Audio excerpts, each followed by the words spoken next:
Subscribe करिए हमारे channel target UP TET CTET को और बेल आइकन को दबाइए। हेलो दोस्तों, मैं आनंद स्वागत करता हूं आप सभी का आपके अपने चैनल और app target UP TET CTET में। दोस्तों, हम सॉल्व करते हुए आ रहे हैं आपके डीएलएड थर्ड सेमेस्टर के कंप्यूटर विषय के सभी जितने भी पिछले वर्षों में पेपर हुए हैं सभी प्रश्न पत्रों को मैं आपको हल करा रहा हूं। 16, 17, 18 मैंने हल करा दिया है और इस वीडियो में मैं 19 में जो पेपर आया था 2019 में आपके कंप्यूटर विषय में थर्ड सेमेस्टर में उसको पूरा सॉल्व कराने वाला हूं। और इसी तरीके से मैंने मैथ सब्जेक्ट के पूरे क्लासेस को ले लिया है, सभी पेपर्स को सॉल्व करा दिया है, राजन सीरीज को पढ़ा दिया है और कंप्यूटर की क्लासेस मैंने ले ली हैं। तो आप सभी क्लासेस को देखिए और अपने कॉन्सेप्ट को अच्छा बनाइए।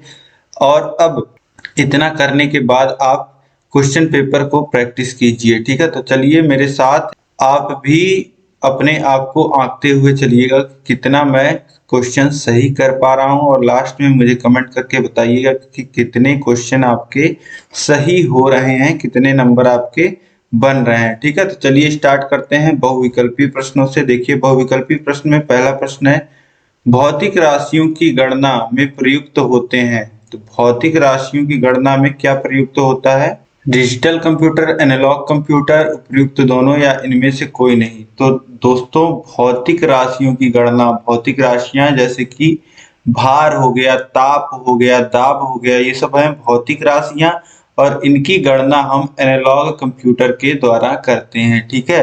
और डिजिटल कंप्यूटर के द्वारा अंकीय गणना होता है, ठीक है, यह याद रखिएगा।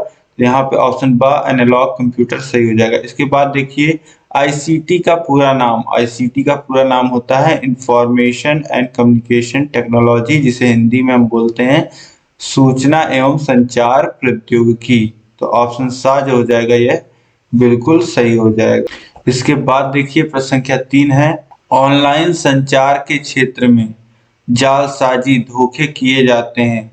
लुभावने ऑफर से संबंधित, क्रैकिंग से संबंधित, हैकिंग से संबंधित या उपयुक्त सभी। तो देखिए, लुभावने ऑफर दे करके ऑनलाइन आपको सबसे फेमस यही है कि लुभावने ऑफर दे दिया जाता है और आपको फंसा लिया जाता है। फिर क्रैकिंग और हैकिंग भी दो अलग अलग विधाएं हैं जिससे ऑनलाइन जालसाजी धोखेबाजी की जाती है, ठीक है। तो ऑप्शन द उपयुक्त सही, यह बिल्कुल सही हो जाएगा। इसके बाद देखिए प्रश्न संख्या 4 है, विकिपीडिया है एक ज्ञानवर्धक वेबसाइट, हार्डवेयर, उपयुक्त दोनों, इनमें से कोई नहीं।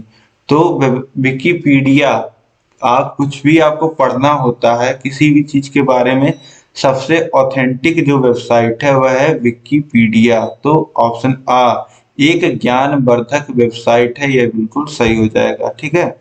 इसके बाद देखिए दोस्तों प्रश्न संख्या 5 है, संचार तंत्र के मुख्य अंग हैं माध्यम, रिसीवर, प्रेषक या उपयुक्त सभी।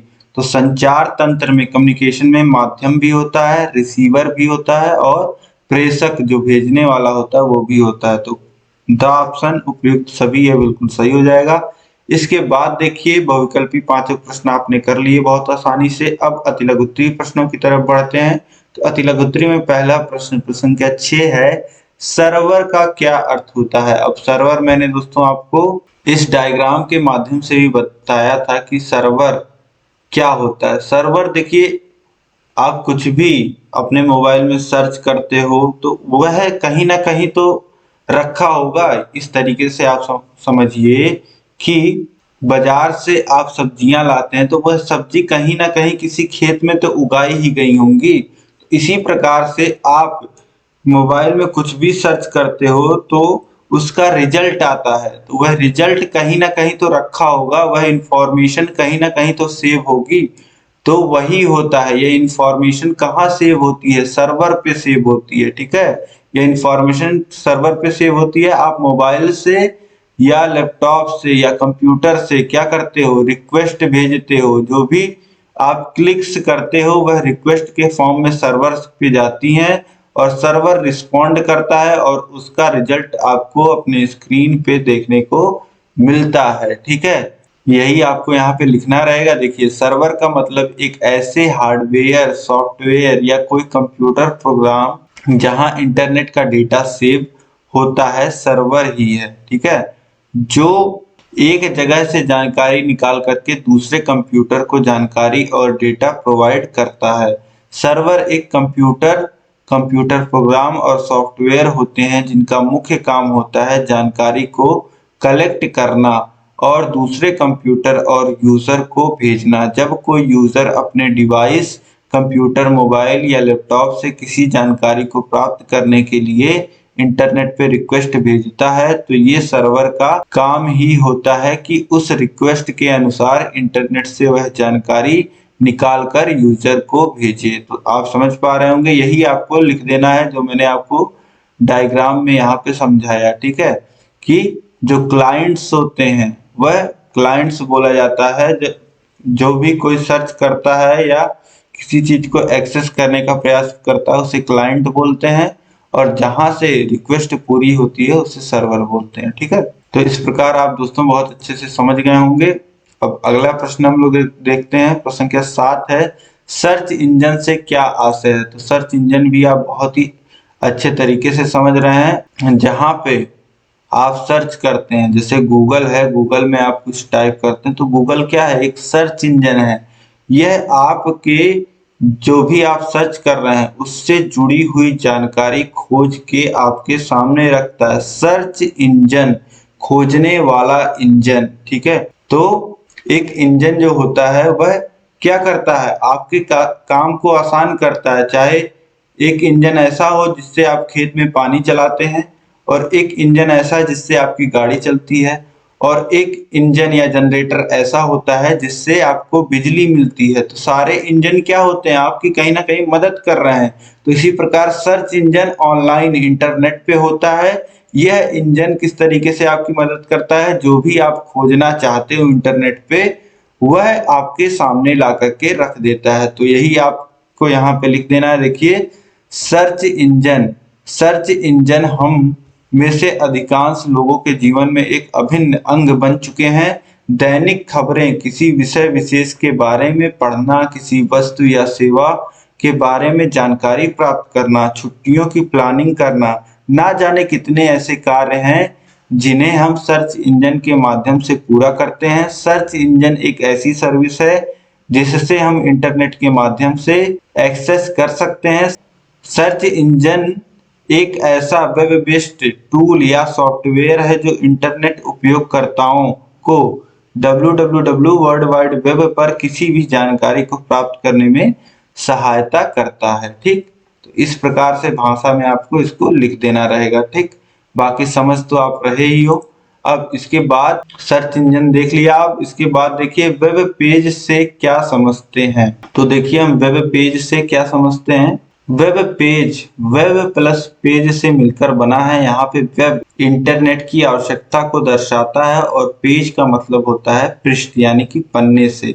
वेब पेज एक HTML कोड में लिखा गया डॉक्यूमेंट होता है जिसे हम इंटरनेट ब्राउजर की सहायता से इंटरनेट का उपयोग कर पढ़ सकते हैं। एक वेब पेज में टेक्स्ट, ग्राफिक्स, हाइपरलिंक आदि होते हैं जो अन्य फाइलों और वेब पेजों को जोड़ते हैं। ठीक है, तो वेब पेज आप जानते हैं कैसा होता है।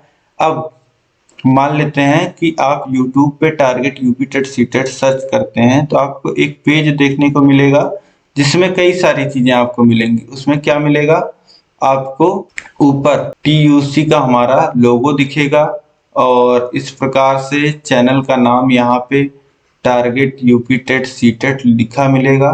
ठीक, इस तरीके से टारगेट यूपीटेट सीटेट लिखा मिलेगा। यहाँ पे सब्सक्राइबर्स लिखे मिलेंगे, और उसके नीचे आप आओगे तो कई सारी वीडियोस आपको इस प्रकार से देखने को मिलेंगी। तो यह एक क्या हो गया, यह एक वेब पेज हो गया। अब किसी वीडियो पे आप क्लिक करते हो तो वह वीडियो चलने लगेगी, और उसके नीचे सजेशंस में वीडियो आने लगेंगी। तो यह दूसरा वेब पेज हो जाएगा। ठीक है, तो एक वेब पेज क्या होता है यह समझ पा रहे होंगे आप। एक वेब पेज जो होता है वह, उसमें टेक्स्ट भी होते हैं, जैसे नाम है तो टेक्स्ट है, उसमें फोटो भी है, चैनल का आइकन फोटो है, और थंबनेल जो है वीडियोस की यह फोटो है। ठीक है, तो उसमें कई सारी चीजें होती हैं।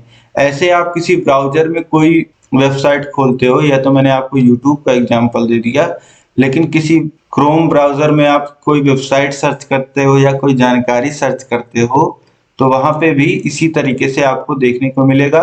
वेब पेज में क्या क्या होता है, टेक्स्ट होता है और इमेजेस होती हैं और हाइपर लिंक होते हैं। एक पेज से दूसरे पेज पे जाने के लिए क्या होती हैं, लिंक्स होती हैं। ठीक, इस प्रकार दोस्तों आप समझ पा रहे होंगे कि वेब पेज क्या है। इंटरनेट पे जब आप कुछ खोजते हो तो आपको कई सारी वेबसाइट्स देखने को मिलती हैं, उनमें से आप एक वेबसाइट पे विजिट करते हो तो आपका मनचाहा रिजल्ट या तो मिल जाता है या तो आधा अधूरा मिलता है, और फिर उसमें जो लिंक्स होती हैं उस पे आप क्लिक करके और दूसरे पेजेस पे भी जाते हो। ठीक, अब इसके बाद देखिए प्रश्न संख्या 9 है, सीडी रोम क्या है। तो सीडी रोम पहले भी मैंने आपको बताया है।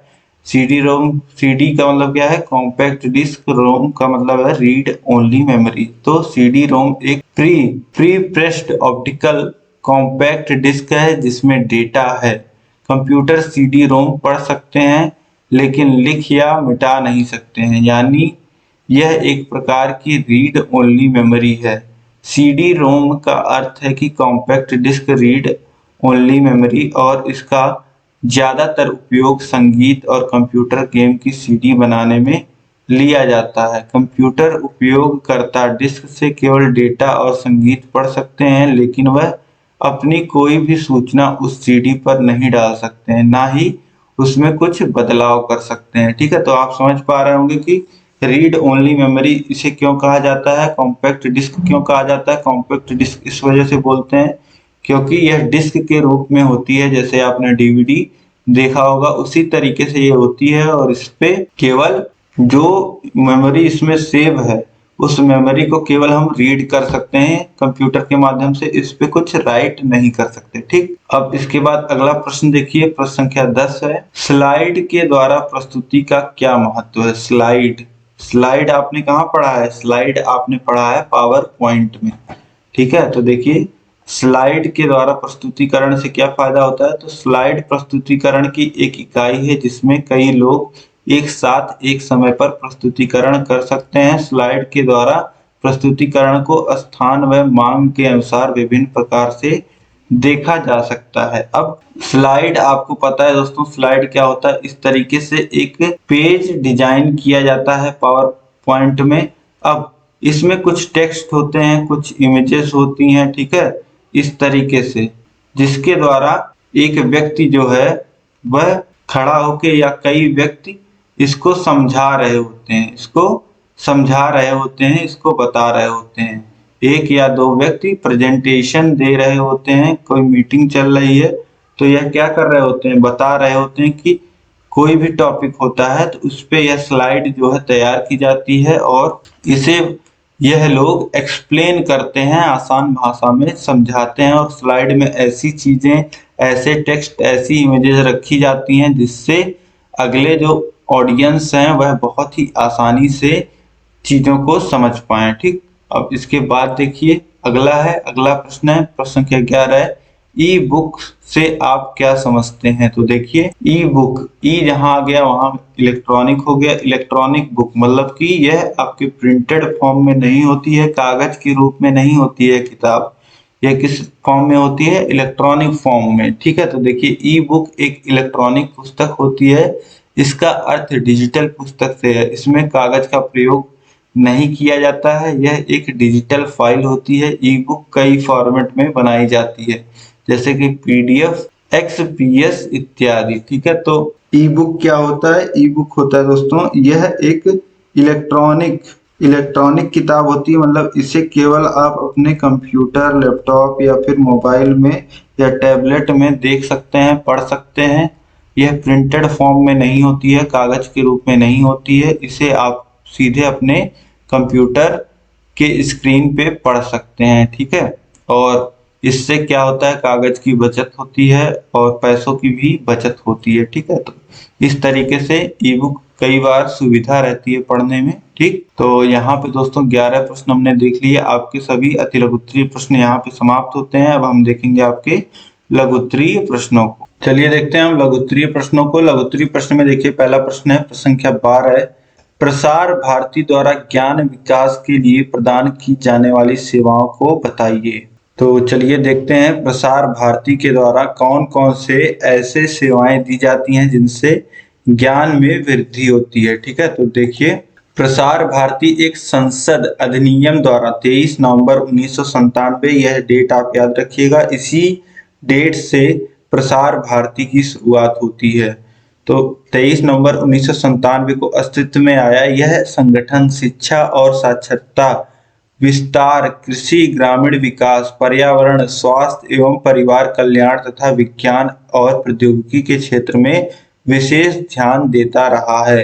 अब देख लीजिए, यहाँ पे आपको समझ में आ जाएगा किस डेट में प्रसार भारती का गठन हुआ और किस लिए इस संगठन का गठन हुआ। यह भी आपको यहाँ पे समझ में आ रहा होगा कि ताकि हर एक क्षेत्र में, चाहे वह शिक्षा का क्षेत्र हो या साक्षरता बढ़ाने की बात हो या कृषि के क्षेत्र में लोगों को जागरूक करना हो पर्यावरण के रूप में, या स्वास्थ्य या परिवार कल्याण या विज्ञान या प्रौद्योगिकी का क्षेत्र हो, तो सभी क्षेत्रों में प्रसार भारती क्या करती है, प्रोग्राम्स चलाती है जागरूकता के। ठीक है, तो यह समुचित कार्यक्रमों के प्रसारण द्वारा देश के विभिन्न क्षेत्रों की विविध संस्कृतियों एवं भाषा का पर्याप्त कवरेज उपलब्ध कराता है। प्रसार भारती का मुख्य जो काम है यही है, लोगों को जागरूक कराना, विभिन्न विभिन्न फील्ड्स में लोगों को जागरूक करना। ठीक, तो इस तरीके से विभिन्न कार्यक्रम चला करके प्रसार भारती क्या करती है, लोगों को जागरूक करती है, साक्षर करती है और जीवन के विभिन्न क्षेत्रों में लोगों में जागरूकता भरने का प्रयास करती है। ठीक, अब इसके बाद देखिए अगला प्रश्न है, प्रश्न संख्या 13, शिक्षा दूरदर्शन को समझाइए। शिक्षा दूरदर्शन क्या है, इसको समझाइए। तो देखिए, शैक्षिक दूरदर्शन बालक बालिकाओं, वयस्कों व वृद्धों के लिए रुचि एवं प्रेरणा उत्पन्न करने में सक्षम है। शैक्षिक या शिक्षा दूरदर्शन के द्वारा अतीत की घटनाओं को कक्षाओं में जीवंत रूप में प्रस्तुत किया जा सकता है। ऐतिहासिक घटनाओं का नाटकीय रूपांतरण या नाटकीय रूप छात्रों को ऐतिहासिक तथ्यों का ज्ञान दूरदर्शन के माध्यम से दिया जाता है। ठीक है, तो इसमें क्या होता है, शिक्षा दूरदर्शन में जो भी बच्चों को सिखाना रहता है उसको, या पुरानी जो अतीत की चीजें हैं, घटनाएं, उनके बारे में अगर जानकारी देना रहता है, तो जो नाटकीय रूपांतरण होता है, फिल्में जो बनती हैं, उनके माध्यम से बच्चों को इस घटनाओं के बारे में जागरूक किया जा सकता है, घटनाओं के बारे में दिखाया दर्शाया जा सकता है। अब इसके बाद देखिए प्रश्न संख्या 14 है, टेली कॉन्फ्रेंसिंग का परिचय दीजिए। तो टेली कॉन्फ्रेंसिंग क्या होता है, ये आप लोग देख लीजिए। तो टेली कॉन्फ्रेंसिंग शब्द को दूर संवाद प्रणाली या दूर संभाषण प्रणाली भी कहा जाता है। टेली कॉन्फ्रेंसिंग का अर्थ एक दूसरे से दूर होते हुए भी प्रतियोगियों के बीच संवाद बनाए रखना है। टेली कॉन्फ्रेंसिंग एक इलेक्ट्रॉनिक साधन है जो एक विषय पर चर्चा करने के लिए दो या दो से अधिक भिन्न स्थानों पर स्थित दो या दो से अधिक व्यक्तियों को एक साथ मिला सकता है। तो टेली कॉन्फ्रेंसिंग के माध्यम से क्या होता है कि लोग किसी भी मुद्दे पे चर्चा कर सकते हैं, कई सारे लोग एक मुद्दे पे चर्चा कर सकते हैं। और टेली कॉन्फ्रेंसिंग में भी दो तरीके की टेली कॉन्फ्रेंसिंग होती है। एक ऑडियो टेली कॉन्फ्रेंसिंग होती है जिसमें केवल लोगों की आवाज सुनाई देती है, जो लोग जुड़े होते हैं उनकी आवाज, वह जो बोल रहे होते हैं वह बात सुनाई देती है। और एक होता है वीडियो कॉन्फ्रेंसिंग। वीडियो कॉन्फ्रेंसिंग में आवाज के साथ साथ व्यक्ति खुद भी दिखता है, उसका चेहरा, उसका हाव भाव दिखता है और बेहतर ढंग से टेली कॉन्फ्रेंसिंग हो पाती है। ठीक, तो टेली कॉन्फ्रेंसिंग आप समझ गए होंगे। इसके बाद देखिए प्रश्न संख्या 15 है, शिक्षण के उपयोग में आने वाली मुक्त डिजिटल शैक्षिक संसाधन कौन कौन से हैं। शिक्षण के उपयोग में आने वाले मुक्त डिजिटल शैक्षिक संसाधन पूछ रहा है। अब यहाँ पे देखिए दोस्तों, डिजिटल शैक्षिक संसाधन कौन कौन से हैं। तो पहला आता है रेडियो। तो रेडियो में देखिए, रेडियो किस प्रकार से एक मुक्त डिजिटल शैक्षिक संसाधन है। तो रेडियो के माध्यम से शैक्षिक नाटक, कविताएं, महापुरुष की जीवनियां, प्रेरक प्रसंग, नवीन आविष्कार तथा खोजें, शिक्षा के विभिन्न क्षेत्रों में विशेष वार्ताएं, कठिन प्रकरण, सामान्य ज्ञान तथा पाठ्य योजनार्थ संचारित की जाती हैं। तो ये सारी चीजें रेडियो पे संचारित की जाती हैं जिससे लोगों को शिक्षा मिलती है। ठीक है, और सन 1995 में मार्कोनी के रेडियो आविष्कार के बाद इसकी लोकप्रियता बढ़ती जा रही है। आप सभी को पता है कि हम लोग जब भी छोटे थे तो रेडियो सुना करते थे, दूरदर्शन देखा करते थे, तो रेडियो भी एक शिक्षा का माध्यम है और आज भी लोग रेडियो सुनना पसंद करते हैं। ट्रैवलिंग के दौरान वो रेडियो सुनते हैं, नई नई स्टोरीज सुनते हैं और कोई प्रेरक प्रसंग सुनते हैं, लोगों की जीवनियां सुनते हैं। तो आजकल भले एंड्रॉयड मोबाइल का जमाना है, लोग वीडियोस ज्यादा देखते हैं, लेकिन वो भी लोग अभी भी हैं जो रेडियो सुनते हैं। और रेडियो के माध्यम से यहाँ पे आपकी जो शैक्षिक संसाधन है, रेडियो भी शैक्षिक संसाधन में आता है। और इसके बाद देखिए टेलीविजन तथा वीडियो। तो टेलीविजन वीडियो शिक्षा का एक अत्यंत आकर्षक तथा सबल साधन है। अत्यंत आकर्षक कैसे? क्योंकि इसमें वीडियो भी दिखाई देती है, ठीक है। तो दोनों के माध्यम से औपचारिक एवं अनौपचारिक दोनों प्रकार के शिक्षण प्रदान किए जाता है, जिससे छात्रों को देखने तथा सुनने की दोनों ज्ञानेंद्रियों का उपयोग किया जाता है और ज्ञान के अस्थायी होने के अवसर दुगने हो जाते हैं। टेलीविजन तथा वीडियो पर एक ही समय में विशेषज्ञों द्वारा कठिन प्रकरणों पर तैयार किए गए पाठ कम खर्च में देश के कोने कोने में छात्रों तक पहुंचाए जा सकते हैं, ठीक है। तो टेलीविजन एक बहुत ही मुख्य माध्यम है और बहुत ही अपने तरफ आकर्षित करने वाला भी माध्यम है, क्योंकि यहाँ पे ऑडियो और वीडियो देना होता है तो हम आंखों से भी देख पाते हैं, कानों से सुन पाते हैं। तो दोनों जो हमारी ज्ञानेंद्रियां हैं उसको टीवी वीडियो पकड़ के रखता है और बहुत अच्छी जानकारी हमें मिलती है जब भी कोई हम शिक्षा वर्धक प्रोग्राम देखते हैं, ठीक है। अब इसके बाद तीसरा संसाधन देखिए,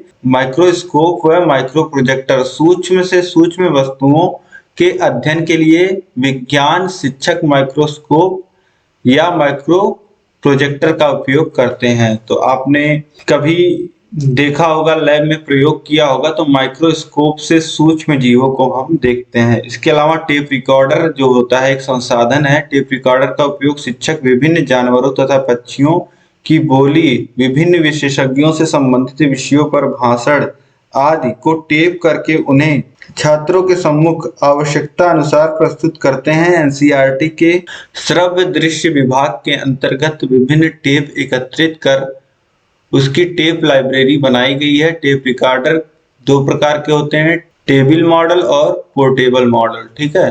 तो टेप रिकॉर्डर भी दो प्रकार के होते हैं, एक बड़ा होता है टेबल मॉडल और एक पोर्टेबल मॉडल होता है, जिसे एक से दूसरी जगह ले जा सकते हैं। तो यह चार आपने देखे संसाधन जिसके मदद से शिक्षा को और बल मिलता है। रेडियो हो गया, टीवी हो गया, माइक्रोस्कोप हो गया और टेप रिकॉर्डर हो गया। तो ये चारों आप लिख सकते हैं इस प्रकार से पॉइंट वाइज, और इतना लंबा लिखने की जरूरत नहीं है, आप छोटे में लिख सकते हैं, ठीक है। अब देखिए अगला प्रश्न हम देखेंगे।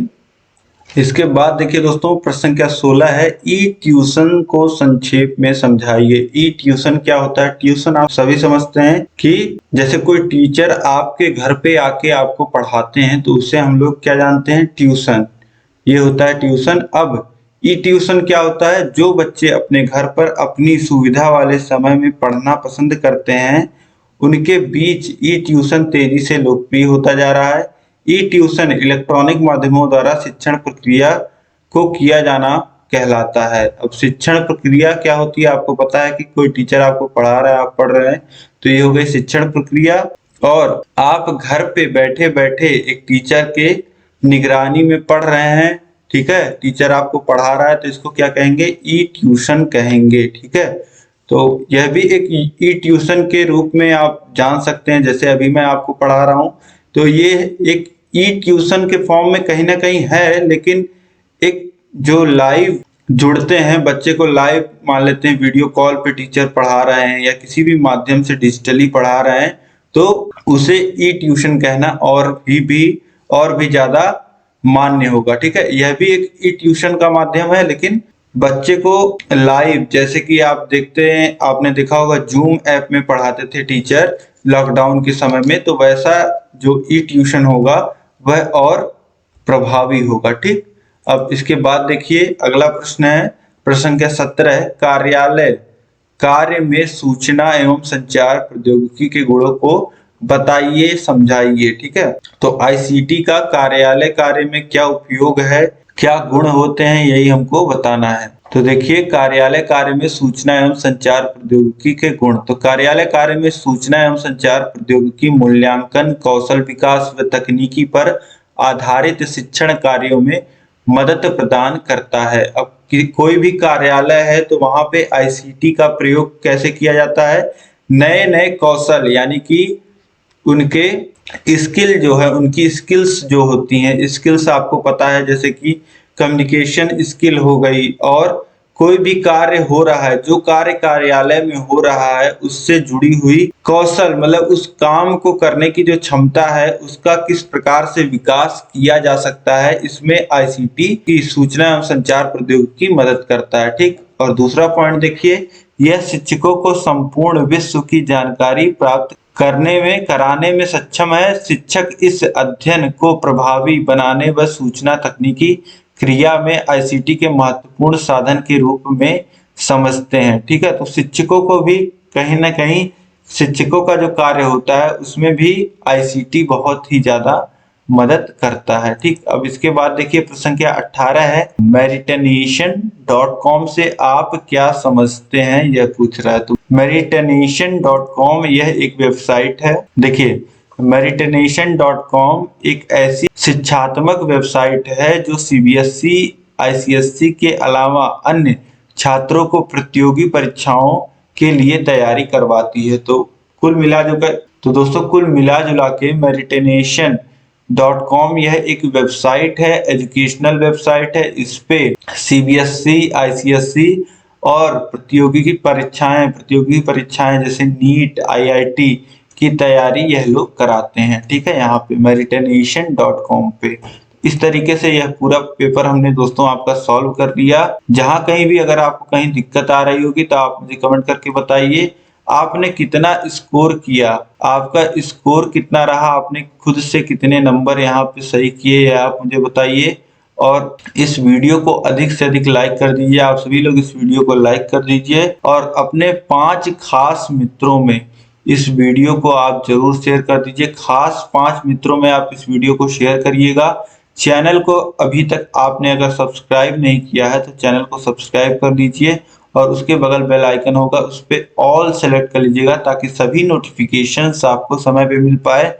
जैसे ही हम आपके लिए कोई वीडियो डालते हैं उसकी नोटिफिकेशन आपको मिल पाए और आपकी तैयारी इसी तरीके से और बेहतर हो पाए। ठीक है। तो इस वीडियो को अधिक से अधिक शेयर, लाइक, सब्सक्राइब कर लीजिए चैनल को। और सभी विषय इसी तरीके से आपको पढ़ा दिए गए हैं। सभी विषयों के लिंक आपको नीचे डिस्क्रिप्शन बॉक्स में, कमेंट बॉक्स में, ऊपर आई बटन में मिल जाएंगे।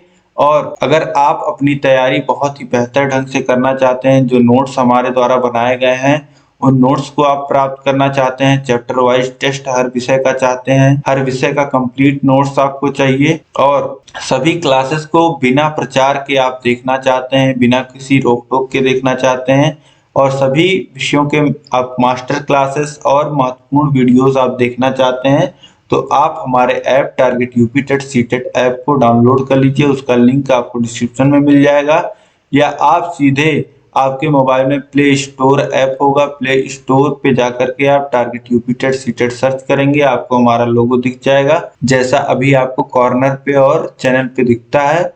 वहां से आप ऐप को डाउनलोड कर लीजिए। वहां पे आपको डीएलएड 3rd सेमेस्टर का कोर्स मिल जाएगा, उसमें आप इनरोल कर लोगे, आपको सारी सुविधाएं मिल जाएंगी। ठीक है। तो इस वीडियो में अंत तक बने रहने के लिए आप सभी लोग का बहुत बहुत धन्यवाद। आपका दिन शुभ हो। जय हिंद।